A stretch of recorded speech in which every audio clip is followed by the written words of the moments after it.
이거는 진짜 궁금해. 이건 내가 선택스로 요즘 핸드폰으로 다 되지 않습니까? 그렇죠. 본점을 어디로 두냐에 따라서 수억 원의 세금 차이가 나지 않습니까? 그렇죠.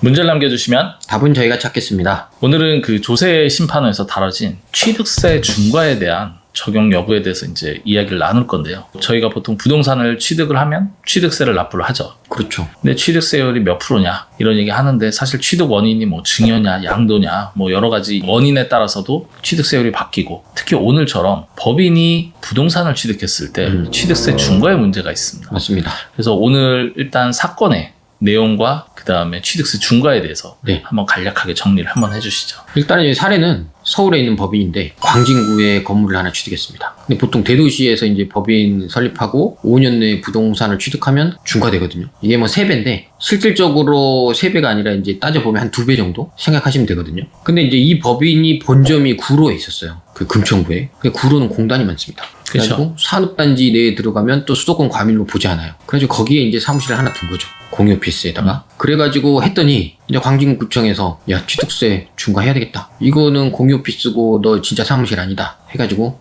다툼이 시작된 겁니다. 일단 뭐 간단하게 취득세 관점에서 본다라고 하면 일반적으로 뭐 이제 세율은 아까 말씀드린 좀 다르다고는 했지만 일반적으로 저희가 뭐 4.5라고 가정을 할게요. 4.5%의 취득세를 내면 되는데 특수한 경우에는 이제 중과 그래서 이제 9%대의 취득세를 내야 되는 경우가 있습니다. 예를 들어서 이제 서울과 같은 이제 과밀 억제권, 뭐 대도시 이쪽에 있는 부동산을 취득을 하면 중과 들어오지 말라 그랬는데 또 들어오네 해가지고서는 뭐 9%대의 세금을 내는데 일반적으로 법인 같은 경우에는 뭐 서울에 설립해가지고 5년이 지나면 그 뒤에 취득하는 거는 중과를 받지 않습니다. 근데 이제 오늘의 사례 같은 경우는 이제 설립하신 지 5년이 안 된 거죠. 그 상황에서 대도시에 있는 부동산을 취득하다 보니 이게 중과가 되는 거냐, 안 되는 거냐, 이 논란이 있고요. 그 다음에 대도시에 설립을 한 법인이더라도 대도시가 아닌 지역, 뭐 어디 지방에 있는 부동산을 취득할 때는 중과가 되지 않는다는 점, 이렇게 조금 정리를 하면 될 것 같은데. 자, 일단은 세무당국 입장에서는 아니 나는 가산 디지털 단지, 구로 디지털 단지 같은 경우에 이제 산업단지 특성상 여기에서 하는 사업체들은 5년이 안 되더라도 중과가 안 되는데 그렇죠. 세무당국 입장에서는 아니다. 넌 5년 안 됐어도 중과해야 된다. 라고 했는데 그 근거는 뭐였을까요? 일단은 본점이 아니다는 거죠. 공유오피스 난 본점으로 인정할 수 없다. 그리고 두 번째, 실제로 공유오피스에 근무를 한 건 맞냐? 이거예요. 근데 이제 근무하지 않았다고 주장하는 거고 또 하나는 임대사업을 하기 때문에 세금계산서를 끊잖아요. 지방청에서 IP 주소를 해봤더니 국세청이 이제 요청해가지고 세금계산서 어디서 끊었는지 IP를 요청했더니 금천구가 아니었다는 거죠. 그래서 이건 본점이 아니다. 그래서 너의 본점은 주택이나 대표자 집 아니면 개인 사업자가 있는 사업장, 실질적으로 대표가 계속 있는 개인 사업자가 또 있기 때문에 그래서 대도시 내에 있는 본점이다. 이렇게 판단해가지고 세금을 내라는 거죠. 일단 결국에는 이제 본점의 위치가 중요한 건데 본점의 위치가 이제 구로, 가산 딜탄 단지 아니면 과밀 억제권 밖 이렇게 해서 설립해가지고 뭐 연예인들도 서울에 있는 부동산 취득해가지고 중과를 피했다 뭐 이런 얘기들 많았는데 일단 이 내용이 이제 쟁점이 되는 것 같아요. 그러면 중요한 건 뭐 광진구의 부동산 대도시의 걸 산 거는 정해졌고 법인의 본점이 가산, 구로, 과밀 밖이냐 이 쟁점인데 과세관청은 그렇지 않다. 여기서 IP까지 받다고 하니까 놀라운데 자 그렇다 그러면 이제 법인의 입장에서는 어떤 주장을 펼쳤을까요? 법인이 일단 주장할 만한 게 협소하긴 한데 독립적으로 임차를 했다. 내 공간이 있다. 내가 사용했다는데 왜 네가 사용 안 했다 그러냐. 난 사용했다. 그리고 거기 가보면 내 서류가 다 거기 있다. 뭐 법인 장부 뭐 이런 그 잔부 있지 않습니까? 그렇죠. 설립 등기 서류라든지 주주총회 의사록 뭐 이런 것들 다 거기 있다. 그렇죠. 거기 다 있다. 그리고 지방세 내라고 우편물을 보냈는데 그것도 거기서 받은 거예요. 그럼 너 거기로 우편물 보내는 거는 본점이라고 보니까 나한테 우편물 글로 보낸 거 아니야? 이것도 주장하는 거죠. 맞잖아요. 그리고 세금계산서 IP가 다르다 그러는데 이거는 진짜 궁금해. 이건 내가 선택스로 요즘 핸드폰으로 다 되지 않습니까? 그렇죠. 임차 하라면 집에서도 이렇게 끊어질 수 있는 거고 이거 안 되게 하려면 선택스를 왜 개발하냐 이거지.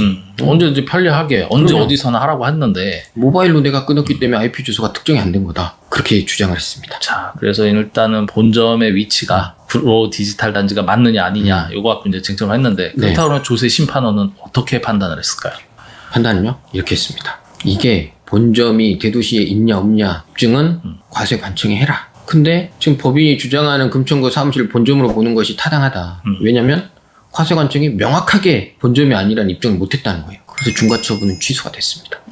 결국에는 이제 납세자가 이긴 상황이 납세자 이긴 됐고, 거죠. 여기서 중요한 거는 이 입증은 납세자가 아니라 과세관청이 해라. 그렇죠. 추징을 해야 되니까. 근데 사실 뭐 어떤 사례들 보면 이제 납세자가 입증을 해야 되는 경우도 그런 있고 경우도 뭐 있죠. 사례도 있는데 이 건은 그렇지 않다라고 네. 정리를 했고요. 자, 그러면 이제 많은 분들이 생각을 할 것 같아요. 야, 그러면은 뭐 가산, 구로 이런 데다가 공유오피스 하고 과밀 밖에다 공유오피스 해가지고 네. 서울에 있는 부동산 사도 취득세 중과 안 되겠네. 입증 어떻게 하겠어? 했는데 우리가 얘기하고 싶은 거는 이게 아니고 얘네들이 무엇을 보고 무엇을 가지고 다툼을 있었는지를 여러분들이 알고 정확히 판단하라는 의미인데요. 네. 자, 어떤 의미로 이해할 수 있을까요? 일단은 본점을 중과지역이 아닌데 설립하는 건 당연하죠. 그게 일단 기본 전제 조건입니다. 본점을 어디로 두냐에 따라서 수억 원의 세금 차이가 나지 않습니까? 그렇죠. 그래서 중과되지 않는 지역에 본점을 설치하는 것은 당연하고, 또 하나는 입증 책임은 과세관청한테 있으니까 그냥 버텨라, 이게 아니고 지금 나왔잖아요. 일단은 우편물 수령 해야 되겠죠. 그리고 실질적으로 독립해서 임차하는 게 중요하다고 봅니다. 그러니까 그냥 공유 오피스 뭐 물론 안 된다는 건 아니지만 공유 오피스보다는 오피스텔이면 더 좋겠고, 실질적으로 사무 공간이 있고, 또 하나는 아까 이제 말씀드린 것처럼 법인 서류라든가 그런 것들이 거기에 비치돼 있고 실질적으로 본점 업무를 하는 거죠. 근데 사실 임대업이면 임대업 관리에 대한 걸 하는 건 사실 세금계산서 발행 그리고 뭐 별로 없어요. 그렇지 않습니까? 물론 이제 이 법인 같은 경우에는 임대업이 주업은 아니고 다른 업을 한다라고 쓰긴 했더라고요. 그렇지만 임대업이 주죠, 사실. 그러면 중요한 거는 IP 주소를 지금 이야기했는데, 그러면 뭐 그게 절대적인 건 아니지만 내가 손택수라고 우길 게 아니라 정말 그 장소에 가서 세금계산서를 발행하면 좀 더 낫지 않을까? 이 생각은 좀 해봅니다. 일단 뭐 번외적으로 내용 과세관청에서 확인한 내용 보니까 CCTV를 통해 가지고 직원들이 출퇴근한 기록도 보고 대표자는 도대체 얼마나 자주 오는지 직원이라고 등록된 있는 사람들은 오긴 오는지 네. 이런 것들도 봤다는 거 한번 좀 유념하셔야 될 것 같고요. 일단 뭐 부동산 임대를 목적으로 해서 법인을 설립하셔가지고 이게 취득세 중간이 아니냐는 논란성도 많고요. 오래된 얘기고 그 다음에 특히 뭐 임대업을 하면서 서울에다가 거기 관리사무소를 두고 거기에서 고용을 한다든지 이래버리면 사실은 그건 또 중과를 피해가기 어렵기 때문에 이런 것들 이제 전문가의 상의를 통해서 내가 취득세 중과를 받을지 아닐지를 좀 판단하시면 좋을 것 같아요. 자, 오늘의 한 줄 평 하신다 그러면 실질을 갖추는 것이 중요합니다. 그에 맞는 형식도 준비하세요.